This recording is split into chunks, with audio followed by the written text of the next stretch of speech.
Hi అండి, అందరూ బాగున్నారా? నేను బాగున్నాను. నేను అమ్మ వాళ్ళ ఇంటి దగ్గరికి వచ్చానండి.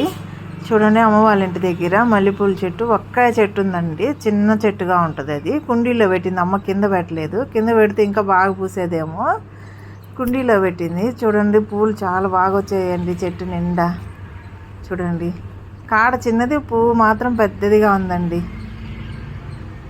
స్మెల్ కూడా బాగా వస్తుందండి. చాలా బాగున్నాయి పూలు. చూడండి పూలన్నీ కోసాను, ఒక గిన్నెకి వచ్చాయండి.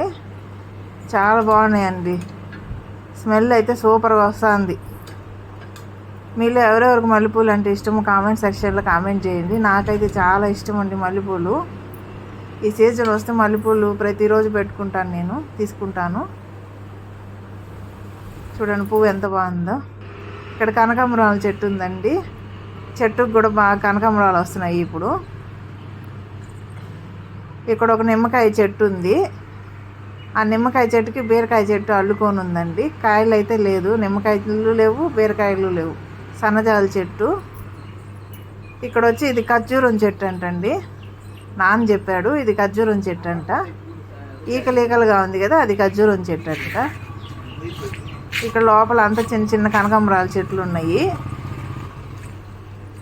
ముందు వంకాయ, టమోటా, పచ్చిమిరపకాయ అన్నీ వేసిందండి ఈ లోపల. ఇప్పుడు అవన్నీ ఏమి లేవు. ఇక్కడ వచ్చేసి బొప్పాయి చెట్టు ఉంది, సన్నజాజుల చెట్టు. చూడండి, సన్నజాజులు కూడా ఎక్కువ పూయట్లా, కొద్ది కొద్దిగా పూస్తున్నాయి. ఇక్కడ జాజి పూల చెట్టు ఉంది.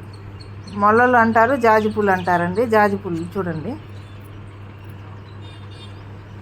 అవి కూడా కొన్ని వస్తున్నాయి. ఒక రోజా పువ్వు పూసింది. చెట్టు ఒకటే ఉందండి, అది కూడా రోజా పువ్వు ఒకటే పూసింది. దాన్ని నిమ్మకాయ చెట్టు.